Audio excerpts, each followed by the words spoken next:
All right.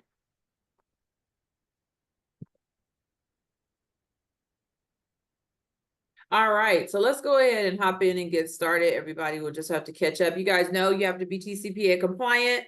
That is super important, especially now because everybody is, you know, trying to get rich quick and trying to sue when we call. If you're not, if they're on the do not call list, do not call them, right? That's where door knocking comes in, is that, you know, it's better to door knock that person. Especially if they're an expired, if you're trying to get in touch with them, it's better to door knock them than to try to call and take a chance on that, right? All right, so for sale here in LA County, we are looking at being up 22.7% right down here over last month, which is great, and being up 38.2% over last year. So we have more inventory coming into our markets, and that's across all counties. We're going to see that we have more inventory coming into the market, increasing the days on market, increasing our months of inventory, which is great, bringing us more into a normal market.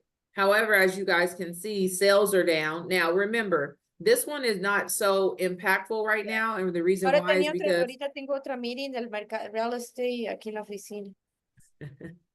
We'll mute Janice. It's okay, Janice. This one is not so much impactful because we're just measuring the first 2 days of the month against the first 2 days of the month last month, right? So it's not as impactful. This number, however, is more impactful because it is measuring the first month of January, including the first 2 days of February. Okay. So this one, when you see 95% down over last month, you know, yeah, it's not. A lot of inventory came on the market last month, the first 2 days of January, right? Because everybody was more than likely waiting until the first of the year and said, okay, now put my property on the market on the second, right?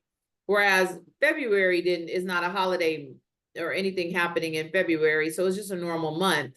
So there's no big increase, no big properties just pent up waiting to come on the market after a holiday, February 1st or February 2nd, right?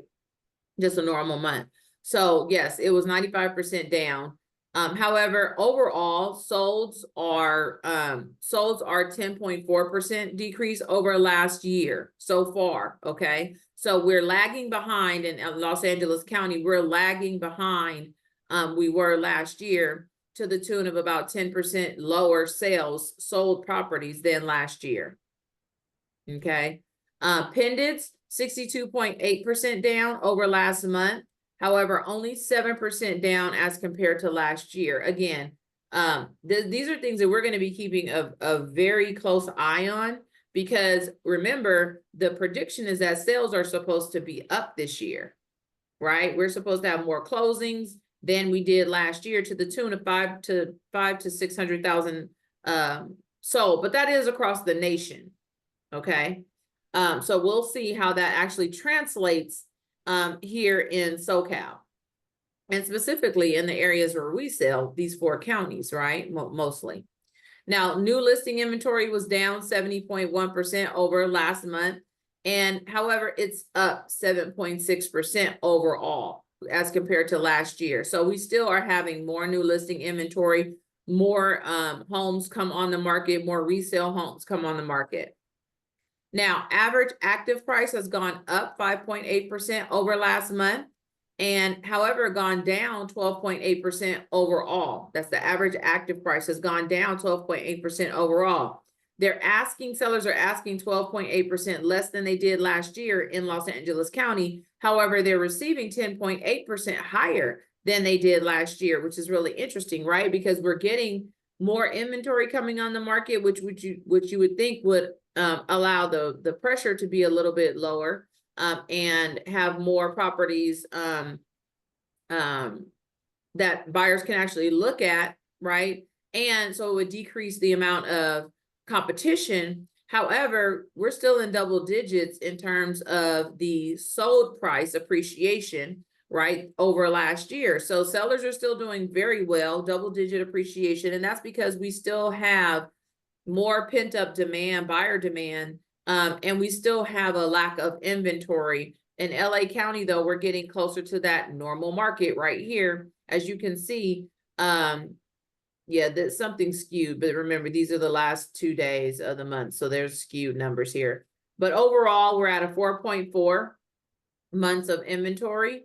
As compared to last year, same time frame, we were at 2.8 months of inventory. So as you can see, we are definitely bridging that or approaching that threshold, or we have approached that threshold of a normal market. Normal market is 4 to about 6 months, right?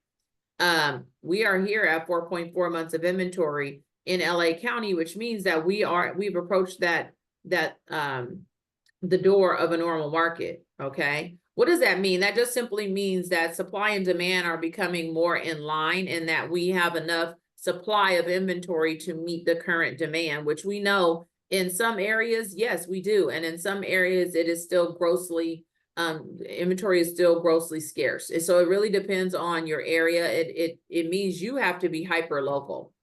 All right, average days on market is 39.5% higher than it was last year. So I mean last month. Again, you know, just looking at the first 2 days, it's 16.2% higher than it was last year. Last year, we were at 37 days on market. Currently, we're at 43 days on market. And we expect that number to rise when you have more inventory coming on the market, right? You expect your average days on market to rise. You expect homes to stay on the market a little bit longer when there's increased competition. All right, sold versus original list price is down 10.1% over last month. And no change over last year. We were at 96% of list price last year. Sellers are receiving 96% of list price currently, right? So they're still receiving in the high 90s. Again, we have to advise our sellers on how to price their properties so that they can get more and still create that bidding effect for themselves, because that is still a very much so a possibility in most areas. So let's look at Orange County. Orange County, we're up 20.4 sale properties is up 20.4% over last month and up 46.5% over last year. So still doing very well in terms of, inventory coming on the market. Very well. This is a good number for Orange County. You guys know historically Orange County has been the most inventory scarce county out of all the 4 counties, right? They have the most problems. So we are, it's exciting to see that they are so aggressive in terms of getting that inventory on the market. Sold properties, 96.2% down over last month, 5.2% lower than last year. So only lagging just a little bit. Properties that have closed escrow is only 5.2% down over last year. So only lagging a little bit. And as you can see here, pendants have already gone up, whereas in LA County, they're still low. They still have gone down. So properties that have gone into escrow is 1.5% higher so far than it was last year. So that's a good sign. That's a very good sign. All right, new listing inventory has gone down 65.4% over last month, but that's just the 2 days in the month, and are down 3.9% over last year. So new listing inventory has gone down 3.9% over last year. Okay.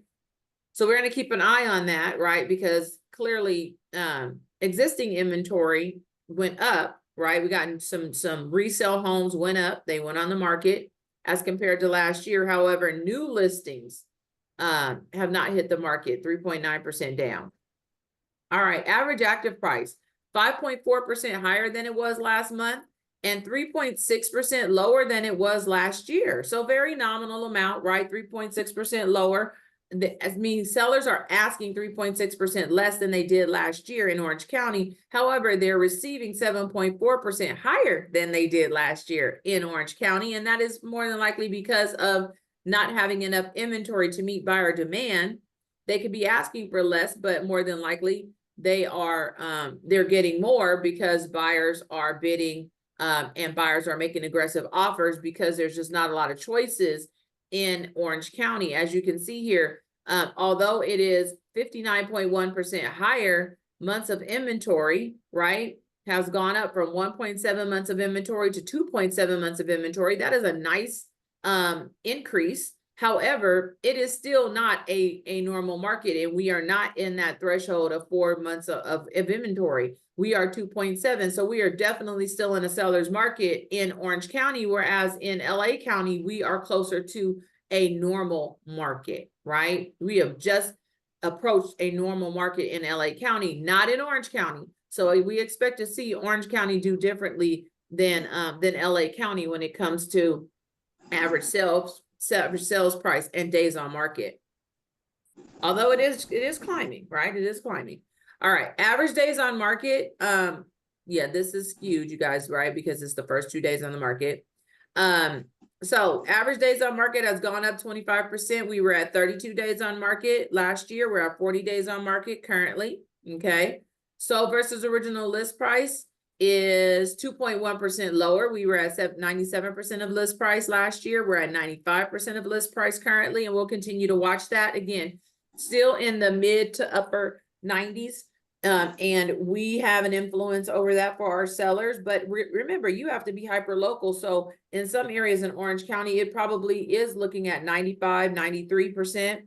In some areas, it's 100%, 101%. So you have to be hyper local so that you know how to advise your seller in terms of setting their expectation, because that's what all this is about. It's setting the expectation of the consumer, right? We are given this data so that we can help set the expectations of the consumer, whether that consumer is a buyer or a seller. This information goes for us to have market knowledge and for us to be able to help set the expectations. All right, let's look at Riverside. Wait a minute, did I get through? All right, yep. Let's look at Riverside County.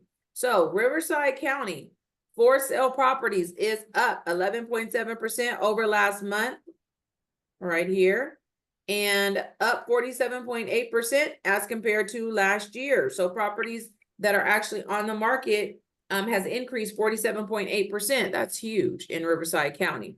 All right, and then sold properties that have closed escrow are down 12.3% as compared to last year. Properties that have gone into escrow are up 10.6% as compared to last year. So in Riverside County, 2 out of the 3 of our major sales trends are in the green already, which is great, similar to Orange County. And we'll keep an eye on these, excuse me, as we go, right? Let me get a sip of water. All right, new listing inventory is up 5.5% as compared to last year. So we are seeing some new listings come on the market, feeding the market with new inventory as compared to last year, 5.5% higher, which is great. We want to see new listing inventory come on the market, and we expect to see it in Riverside County and San Bernardino County especially. All right, average active price, no change, or a 0.5% change over last month, and a 5.9% decrease over last year. So sellers in Riverside County are asking 5.9% less than they did last year. However, they're receiving 6.5% more than they did last year, which is a good sign for Riverside County, right? Because these are within normal ranges of appreciation. 6.5% is a normal amount of between 4 and 7%. They say is about a normal amount of appreciation year over year. So this is a good sign for Riverside County, not being too high and not being too low, right? Right in that sweet spot. And that's something that we could tell our buyers is that, you know, you're not seeing this huge amount of appreciation in Riverside County. So if you buy in Riverside County as compared to last year, you're not paying 10% more, you're paying 6.5% more. But again, that is depending on the area. All right, absorption rates in Riverside County, we are 75.9% higher than we were last year. This time of the year, we're at 3 months of inventory last year.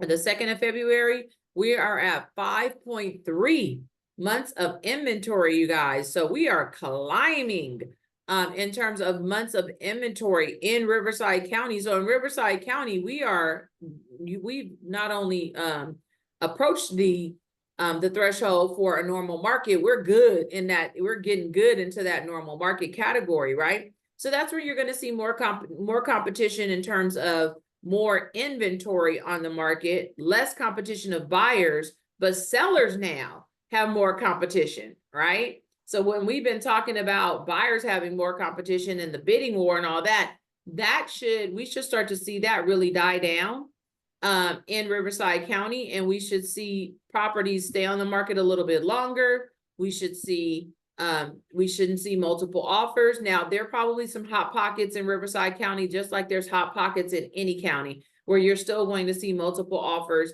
because people want to be in that area because of maybe the school district or the amenities or something like that, right? So you still have to be hyper local so that you can advise your client properly. But overall, the county is seeing supply and demand equal out, really, and we're in that normal market overall. All right. Any questions on that, or does that make sense? Makes sense. Okay, thank you, Marlena. All right, average days on market has gone down 20.5% over last month. Again, it's habit, you guys, for me to say that, even though this number is kind of irrelevant. The first 2 days of the month is habit that I keep saying it. 10.9% higher than it was last year. So last year we were at 46 days on market. Currently we're at 51 days on market. So you guys see that trend, right? As more inventory comes on the market, as days on, as months of inventory increases, so does the days on market increase, right? Buyers have more choices and properties stay on the market longer. So sold versus original list price. We have no change. There's 96% of list price sellers were receiving 96% of list price last year. They are currently receiving 96% of list price. All righty. Let's go to San Bernardino County. So San Bernardino County, our last county of the day, 4.6% higher than it was last month for sale properties that have actually closed escrow. 38.5%, I'm sorry, for sale properties that are actually on the market, not properties that have closed escrow, properties that are actually on the market. We have 38.5% higher for sale properties than we did last year, okay? So we have more inventory on the market than we did last year, to the tune of 38.5% higher than it was last year, which is great. Sold properties, 10.1% lower than it was last year. Okay, so far, sold properties are less. We have less closings than we did last year, to the tune of 10.1%. We have less pendants on the market right here, 10.9% lower than we did last year. Okay, so hopefully with this influx of inventory that we're seeing, we're going to see the sold properties catch up. What are right now, the primary issue right now with sold properties is what? What do you guys know? What's the primary issue?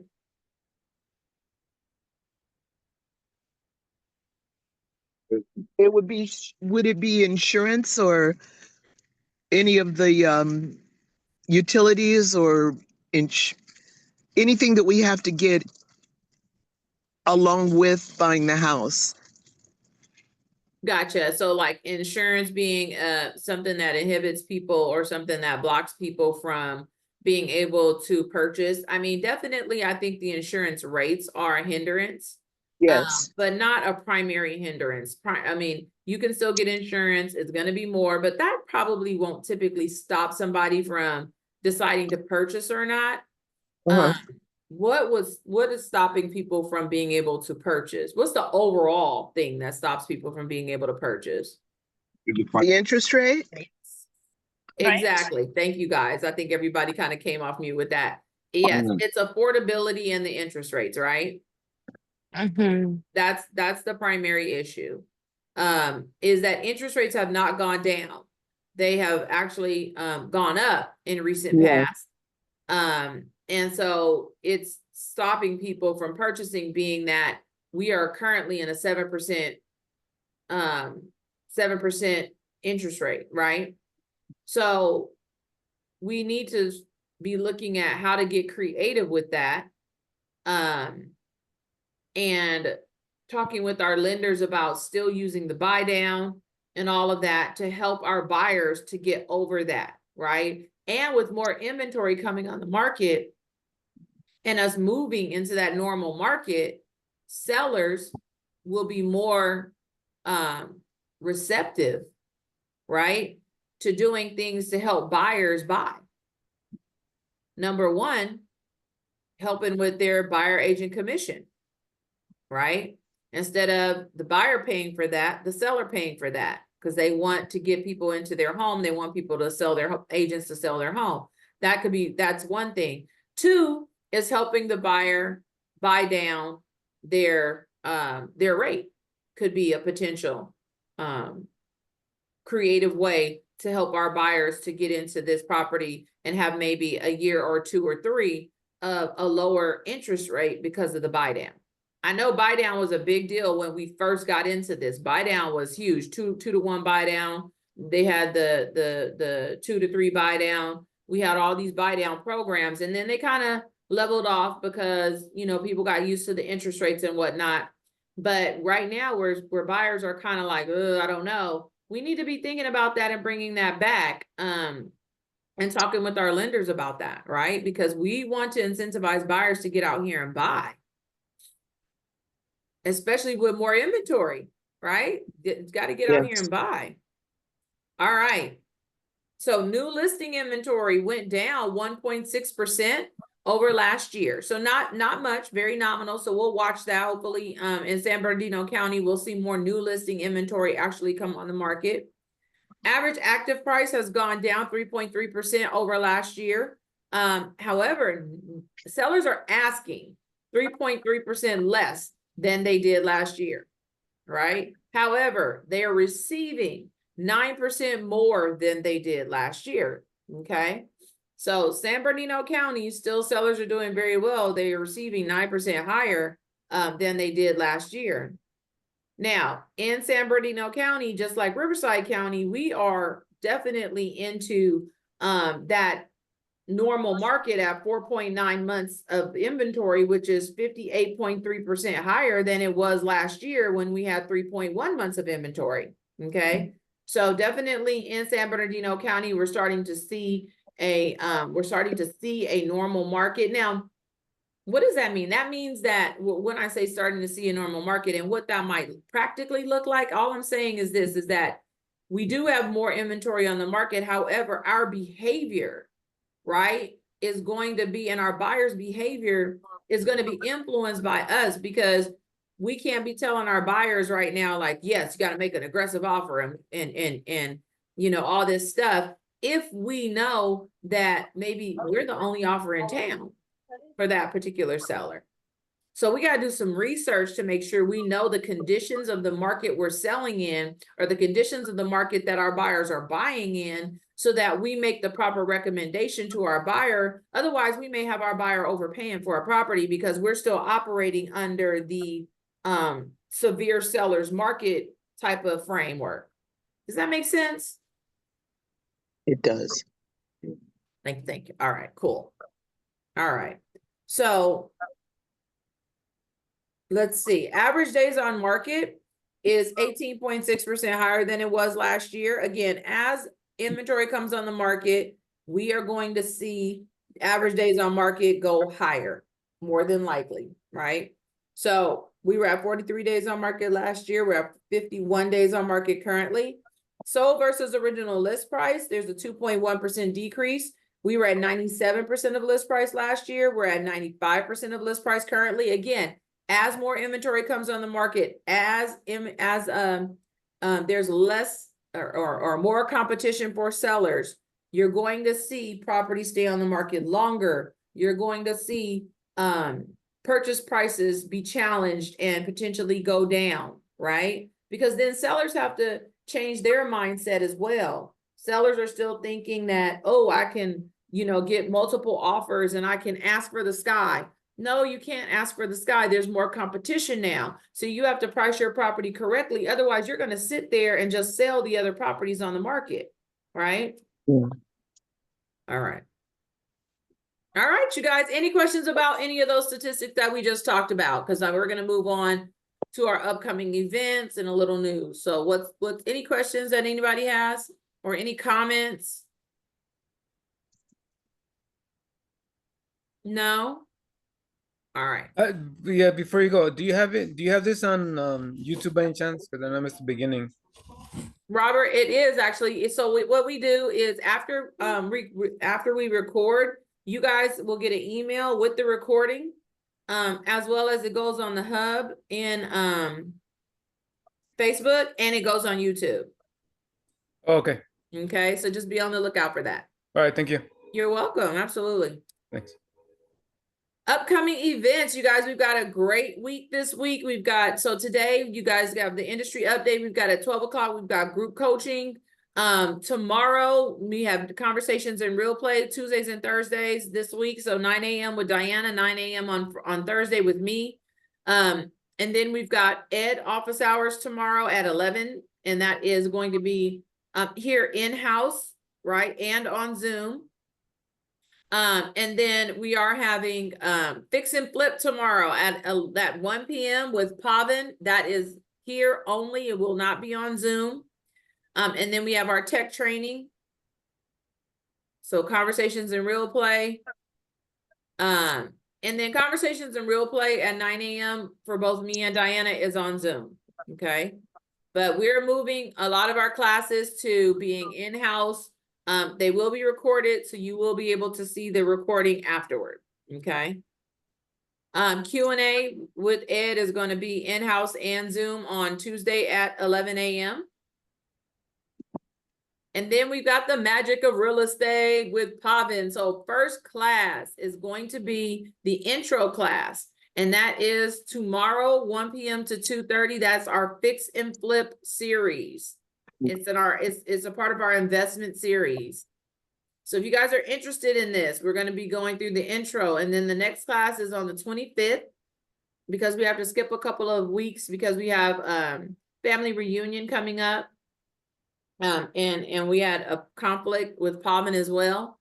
So the next one is February 25th, and then every Tuesday thereafter at 1 o'clock. All right. Yep.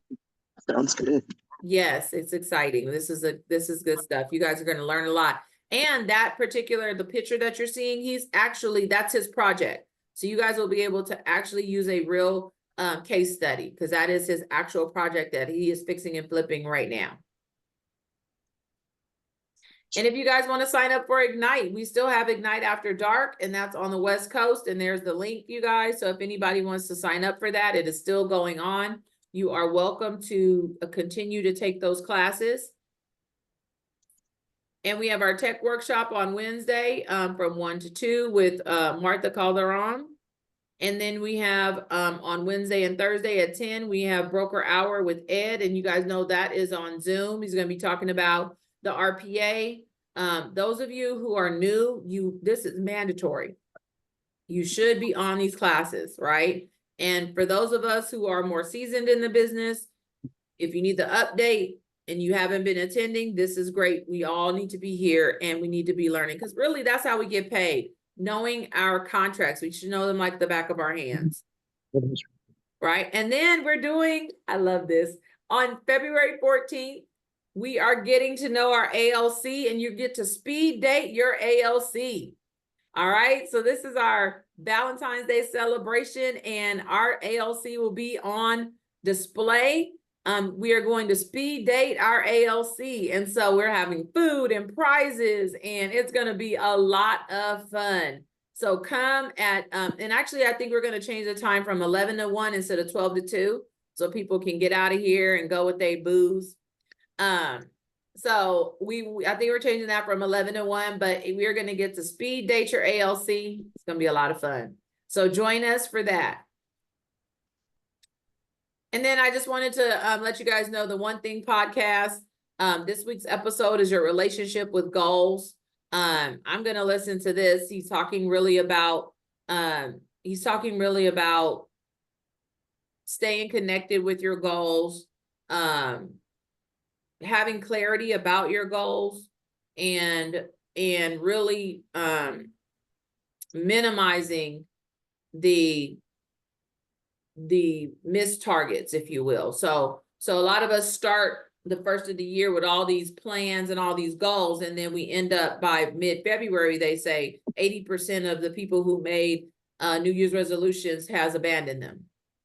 So this One Thing podcast is about keeping your commitments to yourself and to your goals and being highly connected to your goals. So this is a great one. So visit theonething.com/podcast.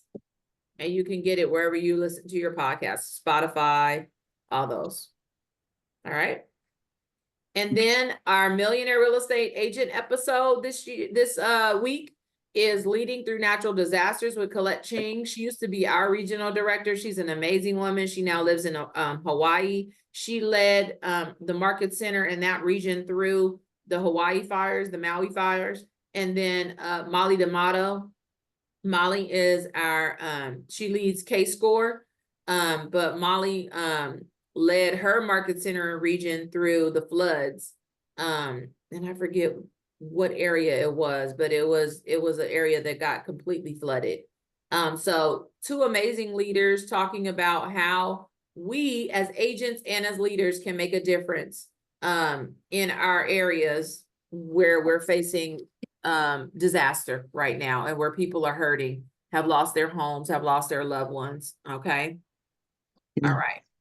So industry news, I didn't have a lot of industry news today, just one article about, actually like two articles. So cut the sad trombone as pending sales reverse course. So basically we had a 4-month streak of gains. We had a really strong start to the new year. However, sales have slowed down, as we kind of saw. Sales have slowed down primarily because of the interest rates and buyers being hesitant because of the higher interest rates and the expectation. Remember, it's all about expectations, right? The expectations were the Fed cut the rate. We should have lower interest rates, right? So everybody is sitting here, and with the uncertainty of the election, right? Where everybody's like, oh, so much uncertainty. So now we should be able to, the uncertainty should be gone, whether you like it or not. You know, we've got a president. So that's gone. That excuse is out the way. But the Fed cut the rate, so we should have lesser interest rates. Well, that hasn't happened, right? Matter of fact, it's gone the opposite direction. It has increased. So what has happened is buyers now are hesitant to get into the market. Some are like resolved, like forget about it. I'm going because I'm tired of waiting. I'm tired of having it being in a 2-bedroom and we got 3 kids, blah, blah, blah, right? And some folks are selling because they're like, I'm tired of waiting. I'm gonna go ahead and downsize. So you've got some of that pent up demand that is spurring, but it's not enough because we still are in that wait syndrome because they're waiting for what's going to happen. Now we've got all this talk about tariffs and all of that, which is happening. And and really some economists are saying that is going to trickle down into higher costs for the American consumer, which means that although I may be able to afford a home, if my grocery bill is going to go up, if my gas bill is going to, all my bills are going to go up, then maybe I need to wait and see how this is going to look, right? So it's a lot of just still uncertainty going on right now, which is having its effects on the buyers and them coming into the market. Okay, because you see, we do have more inventory. And yet sales are down, right? All right, anybody else got any take on that?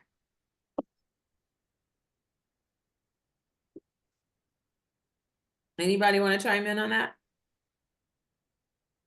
Well, one thing that I noticed that talking to new buyers, they're not comfortable, like you said, like they're not comfortable paying the new mortgage that is so high. Plus, like you said, gas is up, food is up, and they always get nervous about like, oh, if I'm paycheck to paycheck after this, that's the once I buy a home, how long is it gonna take for me to refinance?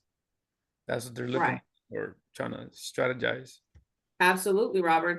They are absolutely trying to strategize. And that's where us being their advisor is so important, right? Is that strategy. And the reality is that we don't know. I mean, nobody has a crystal ball as to when the interest rates are going to go down. However, what we do know, Robert, is when you look at all of those graphs that I just showed you, when you look at appreciation, when you look at what sellers are receiving as compared to last year, home prices are up. So what you know as a realtor and what you know as their advisor is that, yes, interest rates have gone up, but so have prices. And if you continue to wait, you're putting yourself further and further in a hole because house prices are continuing to go up, not go down. So if for nothing else, buy your house so that you lock in your home price, because you can always refinance. But if you continue to wait, you're just buying at a higher price, right? So if you buy now, you're buying at the lower price versus waiting, and house prices are continuing to rise. And this time next year, because they are said, I mean, the prediction is still house prices are going to rise 4 to 9% over this year. So if that is the case, if you wait, you're going to buy your house 4 to 9% higher next year than you would this year. And more than likely, interest rates will go down, but it may take a while. And that's what this article is talking about. The Fed is not going to, they're saying they're holding off on any rate cuts, right? Because they're taking that wait and see approach because of what the Trump administration is doing and how the policies may affect the country. If inflation rises, which is what they've been trying to keep the cap on, then more than likely there will be no rate cuts, right? So go ahead, Janice. No, I was saying yes, that's right. So it's this wait and see type of mentality with the Fed right now, because there are things going on that definitely impact our economy, and they can't just do a rate cut, even though Trump and I read it, he's demanding or saying, you know, he's demanding that the Fed cut the rate. But the reality is that the Fed has to do what's right for the country. And it would be great for them to cut the rates. I really want them to cut the rates. But remember, that doesn't have a direct impact on the interest rates, right? It's an indirect impact. It has influence, but it's not a direct impact. But nonetheless, if other factors out there aren't aligning with them cutting the rates, then they typically don't do it. Hey, Brandy. Yes. I think until we get settled in our country, I don't think we're going to see rates come down, because Wall Street's going to control this stuff. And until they're happy with rates, because rates have dropped. I mean, interest rates have dropped from the Fed, but it didn't make much difference. So I think until we get settled in this country with the new administration, I don't know that we're going to see much of a rate cut until everybody's, I guess, comfortable, you know, with where everything's at. Would that make sense? Well, I mean, when you say comfortable, it's I guess we need to get back to some kind of normalcy, because obviously the new administration's changing a lot of things, and I think it's disrupting a lot of things right now. That's a good way to put it. It's disrupting things. So yes, right. Until we know what that all looks like, you're right. Exactly, and that's kind of the way I look at it. I think we've got to go through some bad before we get to good, and I think it's just a matter of time before things change. And who knows when that is? At the end of the year, who knows? We'll see. Well, here's what I know. And I'm just going to tell you guys my 2 cents. My 2 cents is people still need to buy and sell, no matter what the administration is doing, no matter what is going on. People are getting new jobs in places and they need to relocate. People are losing loved ones, and I hate that. And they need to downsize or they need to relocate. People are getting divorced. People are having babies. All of these life events are still happening right in our own databases. We just have to be more aggressive about finding the motivated. Okay, that's the bottom line. It took maybe 10 phone calls for you guys to get a referral last year. It may take 20 now. But the reality is that you can still get business even in a market that has some turmoil. Because if other people are getting it, which they are, then you can too. It's just going to take more work, and it's going to take more creativity. So now you've got to double down on your networking, double down on your door knocking, double down on your open houses, double down on your social media posts. You gotta do more. And I think for those of us who aren't used to working as hard because business has come to us, well, you got to shake it off, take your vitamins, exercise so you have the energy, and you got to get out there and get the business. And honestly, for those of you that are more seasoned, I'm speaking to me just like I'm speaking to you, because it's taking more for me to get business than it did last year or than it did in years past. So for you guys that are new, you're like, oh, okay, well, this is just what I have to do. You know, so you got to think about it like that. This is work, and it's taking work for us to get these clients, and it will take more work in a economy, or in a market, I should say, that has more turmoil and that people are really hesitant about buying or selling. Okay. But like Victor's crushing it. If Victor's crushing it, we should be able to crush it. If Ida is crushing it and she's a young girl, then we can be crushing it. You guys got to have that mentality. If somebody can do it, or if they're doing it, I can do it. Right? So we really have to have that. We really have to have that mentality, and we have to have that same aggressive, that same fire that they have to get out there and get the business. All right. That's all I got. We good? We're good. Thank you, Brandy. Thanks, Brandy. You're Thank welcome, you, Brandy. guys. Thank you. Thank you for being And- on this morning. Have an amazing week. Hopefully I will see some of you at 12 o'clock for group coaching. Bye, Yeah. guys. All right. Bye. Bye-bye. Thank you. You're welcome.